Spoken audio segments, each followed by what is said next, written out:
أعوذ بالله من الشيطان اللعين الرجيم. بسم الله الرحمن الرحيم. الحمد لله رب العالمين، والصلاة والسلام على أشرف الأنبياء والمرسلين سيدنا ونبينا ومولانا أبي القاسم محمد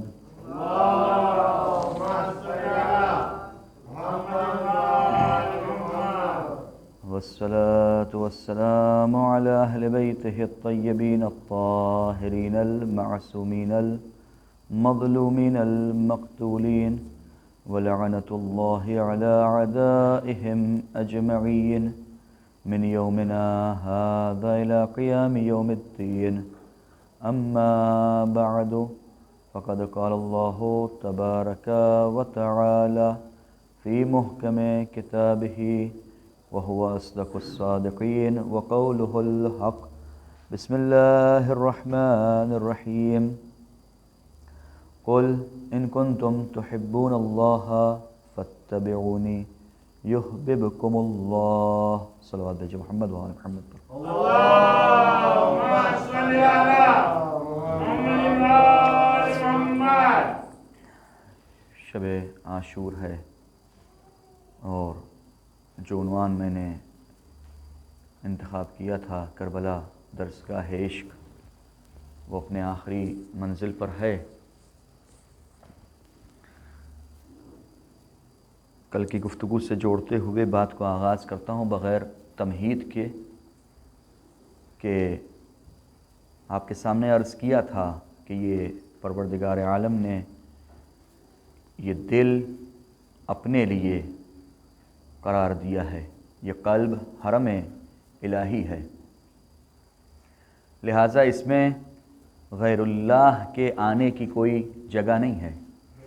اور اگر غیر اللہ سے محبت ہونے لگتی ہے، حب دنیا، حب ریاست وغیرہ وغیرہ دلی امراض پیدا ہونے لگتے ہیں اس کے اندر، تو پھر دھیرے دھیرے فی قلوبہم مرض فزادہم اللہ مرضا کی منزل آ جاتی ہے کہ جہاں مرض زیادہ ہونے لگتا ہے، اور مرض اتنا زیادہ ہو جاتا ہے کہ ختم اللہ علی قلوبہم وعلی افواہہم وعلی اسماعہم، یہ والی منزل آ جاتی ہے کہ پروردگار عالم ان کے دلوں پر تالا لگا دیتا ہے. یہاں تک بات آئی تھی. تو اب یہیں سے ایک سوال جو تقریباً کئی مجلسوں میں تکرار ہوا، اور یہ وعدہ کرتا رہا کہ اس سوال کا جواب دوں گا کہ جب محبت صرف خدا سے کرنا ہے تو پھر اس دنیا میں جیتے ہوئے جو انسان یہ دیکھتا ہے کہ بھائی سے محبت کر رہا ہے، والدین سے محبت کر رہا ہے، اولاد سے محبت کر رہا ہے، زوجہ سے محبت کر رہا ہے، اسی طریقے سے دوستوں سے محبت کر رہا ہے، دنیا سے کچھ نہ کچھ تعلقات اس کے قائم ہیں. ظاہر سی بات ہے کہ جب انسان محنت سے کماتا ہے تو وہ چیزیں کہ جو وہ کما رہا ہے اس سے بھی ایک دل لگا رہتا ہے. تو پھر ان ساری محبتوں کو کیا کیا جائے؟ بہرحال ایک ہی دل ہے انسان کے پاس، ایک ہی دل ہے، اور اس دل میں اللہ کہتا ہے کہ صرف اور صرف مجھے رکھو. اگر کسی اور کو رکھو گے تو میں اس دل میں نہیں رہوں گا، میں اس دل میں نہیں رہوں گا. تو لہٰذا دل جب ایک ہی ہے تو یہ ساری محبتیں جو ذکر کی گئیں، پھر کیا کرے انسان جو ہے ان ساری محبتوں سے رابطہ توڑ دے، محبت نہ کرے ان سب چیزوں سے. امام حسین علیہ السلام کی ایک دعا ملتی ہے. دعا میں امام حسین علیہ السلام فرماتے ہیں الہی حبلی، اے میرے پروردگار مجھے عطا کر. کیا عطا کر؟ کمال الانقطاع الیک، جس کا بہت آسان ترجمہ یہ ہے کہ ہائیسٹ لیول کا ڈسکنیکشن مجھے عطا کر. ڈسکنیکشن کس چیز سے؟ ڈسکنیکشن ہر اس چیز سے کہ جو اس دنیا میں پائی جاتی ہے. یعنی جتنے رابطے اس دنیا میں پائے جاتے ہیں، جتنی بھی چیزیں اس دنیا میں پائی جاتی ہیں، پروردگارہ صرف ڈسکنیکشن نہ کرے بلکہ ہائیسٹ لیول کا جو ڈسکنیکشن ہے وہ ہائیسٹ لیول کا ڈسکنیکٹ کر دے مجھے سب سے. کیوں؟ الیک حبلی کمال الانقطاع الیک. جب یہ ڈسکنیکشن ساری چیزوں سے ڈسکنیکشن ہو جائے گا، جب انسان جو ہے ڈسکنیکٹ ہو جائے گا ساری چیزوں سے، تو پھر خود بخود جو ہے اس کا کنیکشن اللہ سے ہو جائے گا. تو اس کنیکشن کو رکھنے کے لیے ضروری ہے کہ ساری چیزوں سے ڈسکنیکٹ ہوں. اور کربلا میں امام حسین علیہ السلام نے اس کو دکھایا کہ کس طریقے سے انسان ڈسکنیکٹ ہو جاتا ہے ہر چیز سے. توجہ کریے گا، کس طریقے سے انسان ڈسکنیکٹ ہو جاتا ہے ہر چیز سے. راوی کہتا ہے کہ جیسے جیسے عصر کا وقت نزدیک ہوتا جاتا تھا، یعنی شہادت حسین کا وقت جیسے جیسے نزدیک ہوتا جاتا تھا، ویسے ویسے حسین کے چہرے پہ نکھار آتا جاتا تھا، حسین کا چہرہ کھلتا جاتا تھا. یہ کھلتا کیوں تھا؟ حسین کا چہرہ کیوں کھل رہا ہے؟ کیوں حسین کے چہرے پہ نکھار آ رہا ہے؟ کیوں رونق حسین کے چہرے کی؟ اس طریقے سے راوی کہتا ہے کہ جیسے لگتا تھا کہ 14ویں کا چاند چمک رہا ہے. جیسے جیسے شہادت کا وقت نزدیک ہوتا جاتا تھا، ایسا محسوس ہوتا تھا کہ جیسے 14ویں کا چاند چمکتا جا رہا ہے. تو اب سوال یہ ہے کہ امام حسین علیہ السلام کیوں اس طریقے سے چمک رہے ہیں عصر کے وقت؟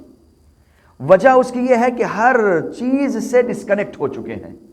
لیکن سوال، ڈسکنیکشن کا مطلب کیا ہے؟ انسان اگر ڈسکنیکٹ ہو رہا ہے ہر چیز سے، تو کربلا میں جب امام حسین علیہ السلام کا ہم ریئیکشن دیکھتے ہیں بھائی کے جنازے پر، دوست کے گرنے پر چہرے پہ جو آثار نمودار ہوئے، بیٹے کے جنازے پر جب پہنچے تو جو حالات امام حسین علیہ السلام کے سامنے آئے، بھتیجے کو گلے سے لگا رہے ہیں، رو رہے ہیں. جناب علی اکبر کے جب جنازے پر پہنچے تو اس طریقے سے ہاتھوں کو مل رہے تھے. یعنی کیا؟ یعنی پوری دنیا اجڑ گئی ہو حسین کی، اس طریقے سے ہاتھوں کو اجڑ رہے ہیں. انسان جب سب کچھ انسان کا وہ ہو جاتا ہے، ختم ہو جاتا ہے، تو اس طریقے سے ہاتھوں کو مسلنا شروع کر دیتا ہے کہ اب میرے ہاتھ میں کچھ بچا نہیں ہے میرے پاس. بھائی کی جب آواز سنی تو الآن انکسرت ظہری، کمر جو ہے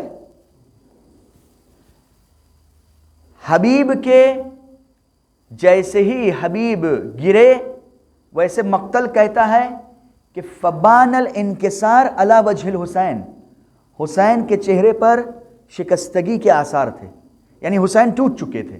چہرے سے پتہ چل رہا تھا کہ حسین ٹوٹ چکے ہیں. کیوں؟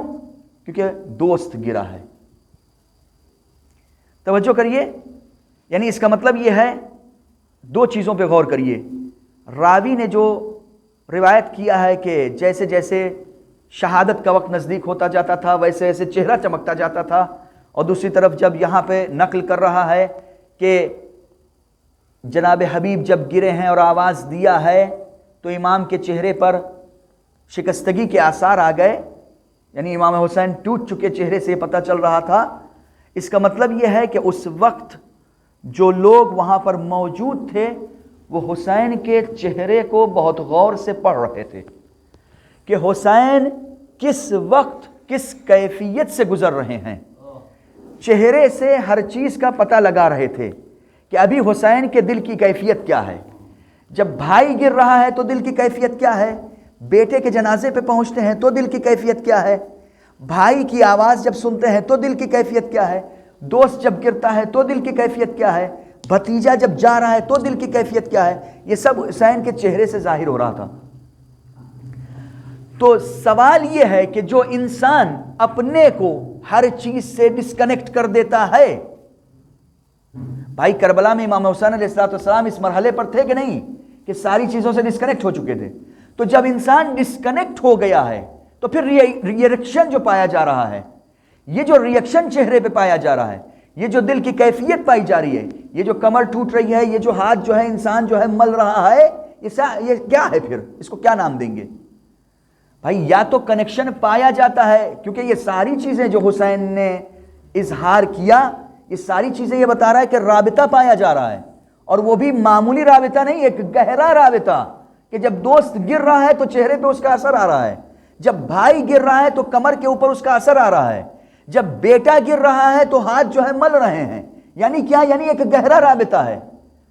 تو اس کا مطلب کیا ہے؟ ایک انسان کہ جو ہر چیز سے ڈسکنیکٹ ہو چکا ہے، پھر وہ کس طریقے سے کنیکشن اتنا مضبوط دکھائی دے رہا ہے؟ کیا کوئی کہہ سکتا ہے کہ حسین کے دل میں خدا نہیں تھے اس وقت؟ نہیں کہہ سکتا۔ تو اب اس پرابلم کو کیسے سولو کریں گے؟ ایک صلوات بھیجئے محمد و آل محمد پر۔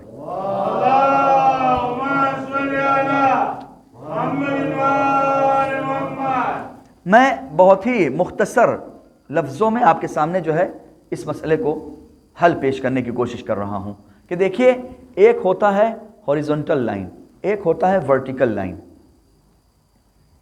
ہاریزونٹل لائن کا تقاضا یہ ہوتا ہے کہ یہ دونوں چیزیں آپس میں اگر ہاریزونٹلی ارینجڈ ہے، اگر ہاریزونٹلی ارینجڈ ہے تو یہ آپس میں مل نہیں سکتی، یہ پیرالل جائیں گی، جہاں تک بھی جائیں گی پیرالل جائیں گی۔ لیکن ورٹیکل لائن کا تقاضا یہ ہوتا ہے کہ جو ورٹیکل میں ہوتا ہے کہ اگر یہ چیز موجود ہے تو نیچے کی چیزیں بھی موجود ہیں۔ اگر یہاں تک بات واضح ہو گئی ہے تو اب توجہ کریے گا، پروردگار عالم کی محبت دل میں ہونا چاہیے۔ اب اس کے بعد دوسری طرف دنیا کی محبت ہے، ریاست کی محبت ہے، اولاد کی محبت ہے، بیوی کی محبت ہے، دوست کی محبت ہے۔ یہ ساری محبتیں جو ہیں ہاریزونٹلی آ رہی ہیں۔ اگر یہ ساری محبتیں ہاریزونٹلی آئیں گی یعنی اللہ کی محبت کے مقابل میں قرار پائیں گی، یعنی یہ محبتیں یہ کہیں، دوست یہ کہے کہ میں اس شرط کے ساتھ آؤں گا کہ اللہ سے رابطہ یا توڑ لو یا کمزور کر لو۔ بھائی آئے گا، آنے کے بعد کہے گا میں تم سے اس طریقے سے رابطہ اس وقت برقرار کروں گا کہ یا تو اللہ سے رابطہ توڑ دو یا کم کر لو۔ بیوی اگر آتی آنے کے بعد کہتی ہے کہ میں اس وجہ سے تم سے رابطہ کروں گی کہ تمہارا اللہ کا رابطہ مضبوط نہ ہو، اس شرط کے ساتھ میں تم سے شادی کروں گی۔ اگر یہ ساری چیزیں یا دنیا کی محبت انسان کے دل میں ہوتی ہے اس شرط کے ساتھ کہ اللہ کی محبت جو ہے اس سے سمجھوتا کر لیا جائے، دوسری محبتوں کی خاطر اللہ کی محبت سے سمجھوتا کر لیا جائے، یعنی کوتاہ آ جائیں، یعنی اپنے کو پیچھے ہٹا لیں اللہ کی محبت سے دوسری محبتوں کی خاطر، تو یہ ساری محبتیں ہاریزونٹل لائن میں قرار پائیں گی، یعنی اللہ کی محبت کے مقابل قرار پائیں گی، اللہ کے محبت کے اپوزٹ قرار پائیں گی۔ لیکن اگر یہی محبتیں ورٹیکل لائن میں آ جائیں، یعنی کیا؟ یعنی دوست آئے، دوستی کی شرط یہ ہو کہ یہ دوست ایسی دوستی نبھائے کہ جو اللہ سے رابطے کو مضبوط کرے۔ بیوی آئے لیکن اس شرط کے ساتھ آئے کہ میں تمہاری زندگی میں اس لیے داخل ہو رہی ہوں تاکہ تمہارے رابطے کو خدا سے مضبوط کر سکوں۔ شوہر بیوی کی زندگی میں اس وجہ سے آ رہا ہے تاکہ اللہ کے رابطے کو مضبوط کر سکے۔ اولاد زندگی میں اس وجہ سے آئے کہ اولاد جو ہے اپنے رابطے کو خدا سے زیادہ مضبوط کر لے، والدین کے رابطے کو مضبوط کرے۔ دوسری طرف والدین کی محبت اگر ہے تو اولاد کے رابطے کو خدا سے زیادہ مضبوط کریں۔ اگر اس مرحلے پر آ رہی ہے بات، اب آپ سمجھنے کی کوشش کریے کہ جناب سیدہ جب شادی کر کے آئیں اور رات بسر کی، اور اس کے بعد جو ہے علی ابن ابی طالب سے پیغمبر نے سوال پوچھا کہ میری بیٹی کو کیسا پایا بحیثیت زوجہ کے، تو علی ابن ابی طالب نے کیا جواب دیا؟ بہترین مددگار عبادت پایا۔ یعنی کیا؟ یعنی جناب سیدہ آئی ہیں تو عبادتوں کو کم نہیں کر رہی ہیں بلکہ زیادہ کر رہی ہیں۔ تو عزیزان گرامی توجہ کرنے کی یہ ضرورت ہے کہ اگر یہ محبتیں اللہ کی محبت کے مقابل میں قرار پائیں گی تو ان محبتوں کی کوئی اہمیت نہیں ہے۔ لیکن اگر یہ ساری محبتیں اللہ سے رابطے کو انسان کے مضبوط کر رہی ہے تو جتنا رابطہ معشوق حقیقی سے مضبوط ہوتا جائے گا اتنا رابطہ جو ہے ورٹیکل لائن میں آنے والے جتنے رابطے ہیں سب کے سب اتنا ہی زیادہ مضبوط نظر آئیں گے۔ اب سمجھیے کہ حسین کمال انقطاع پر تھے، کمال انقطاع پر تھے، کمال ڈسکنیکشن پہ تھے، ہائیسٹ لیول کے ڈسکنیکشن پر تھے، اپنے معشوق سے رابطے کو مضبوط کیے ہوئے تھے، اور اس مضبوطی میں زوجہ آئی وہ بھی شریک ہوئی، بیٹا آیا وہ بھی شریک ہوا، عباس آئے وہ بھی شریک ہوئے، حبیب آئے وہ بھی شریک ہوئے، یہ سب کے سب معاون ثابت ہوئے، مددگار ثابت ہوئے کہ حسین اس درجے پر پہنچ سکے جو کمال انقطاع ہے، جو ہائیسٹ لیول کا ڈسکنیکشن ہے۔ ایک صلوات بھیجئے محمد و آل محمد پر۔ اللهم صل على محمد و آل محمد۔ نعرہ رسالہ، نعرہ حیدری، لبیک یا حسین، لبیک یا حسین۔ لہٰذا ضرورت یہ ہے کہ انسان زندگی میں اپنے یہ محکم طریقے سے سب کے سامنے اپنا سٹینس جو ہے بیان کر دے کہ ہمارا سٹینس ہماری زندگی ہے، اس زندگی کو خدا نے ہم کو دیا ہے، اس خدا میں یہ دل خدا نے رکھا ہے، اس جسم میں یہ دل خدا نے رکھا ہے، اور یہ دل صرف اور صرف اس کے لیے ہے۔ تم بحیثیت زوجہ کے، تم بحیثیت شوہر کے، تم بحیثیت بھائی کے، تم بحیثیت دوست کے، تم بحیثیت رشتہ دار کے، تم بحیثیت مال دنیا کے، اگر اس رابطے کو ہمارے مضبوط کرنا چاہتے ہو تو ہمارا رابطہ تم سے مضبوط ہوتا چلا جائے گا، لیکن اگر ذرہ برابر اس رابطے کو ڈسکنیکٹ کرنے کی کوشش کی تو وہیں پر تم اپنے راستے، ہم اپنے راستے۔ اب کربلا میں آپ تصور کریے کہ حسین ابن علی جتنے افراد لے کر آئے تھے سب کے سب ایسے تھے کہ جو رابطے کو مضبوط کرنے آئے تھے، کوئی ایسا نہیں تھا کہ جو رابطے کو ڈسکنیکٹ کرنے آیا ہو۔ عجیب منزل ہے، جناب نوح کا بیٹا غرق ہو رہا ہے، غرق ہو رہا ہے۔ جناب نوح کہہ رہے ہیں کہ پروردگارا میرا بیٹا ہے، میری اہل سے ہے، یہ ڈوب رہا ہے۔ قرآن کیا کہہ رہا ہے کہ یہ تمہارا بیٹا نہیں ہے، انہو عمل غیر صالح، یہ عمل غیر صالح ہے، یہ تمہارا بیٹا نہیں ہے۔ یعنی کیا بیٹا نہیں تھے؟ بیٹے تھے، لیکن قرآن کیا کہہ رہا ہے کہ یہ بیٹا نہیں ہے۔ عزیزو کربلا کو سمجھیے، وہاں کے جہاں سگا بیٹا تھا وہاں قرآن آواز دے رہا ہے کہ یہ بیٹا نہیں ہے۔ کربلا کو سمجھیے کہ عباس علمدار اس مقام پر ہیں کہ سگے بیٹے نہیں ہیں، اس کے بعد سیدہ کہہ رہی کہ عباس میرا بیٹا ہے۔ وجہ کیا ہے؟ کیونکہ رابطہ جو بیٹے کا رابطہ ہوتا ہے وہ مضبوط ہو گیا ہے، جو رابطہ خدا سے ہونا چاہیے وہ رابطہ مضبوط ہو گیا ہے۔ لہٰذا اب جو بھی رابطے کو مضبوط کرے گا، چاہے وہ حبشی غلام ہی کیوں نہ ہو، جون ہی کیوں نہ ہو، وہ اہل بیت میں داخل ہو جائے گا، چاہے وہ کوئی بھی ہو، مسیحی کیوں نہ ہو، عثمانی مسلک سے کیوں نہ تعلق رکھتا ہو، یزیدی فوج سے آنے والا حر ہی کیوں نہ ہو، اگر وہ اس رابطے کو مضبوط کر رہا ہے تو وہ ہمارے ساتھ ہے۔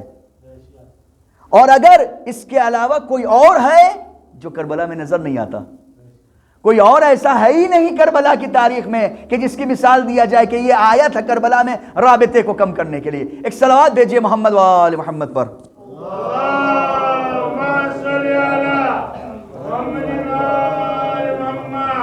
اور ایک منزل آپ کی زحمت تمام، ربط مصائب یہیں سے کہ آپ ایک چیز اور ملاحظہ کریے، کربلا کے میدان میں حسین ابن علی جتنے رشتے تصور آپ کر سکتے ہیں، آپ جوڑیے، جو رشتہ، جو بھی رابطہ آپ تصور کر سکتے ہیں وہ سب کربلا میں موجود ہے۔ بھائی کا رشتہ موجود ہے، بیٹے کا رشتہ موجود ہے، زوجہ کا رشتہ موجود ہے، بہن کا رشتہ موجود ہے، بھائی کا رشتہ موجود ہے، دوست کا رشتہ موجود ہے، بھابھی کا رشتہ موجود ہے،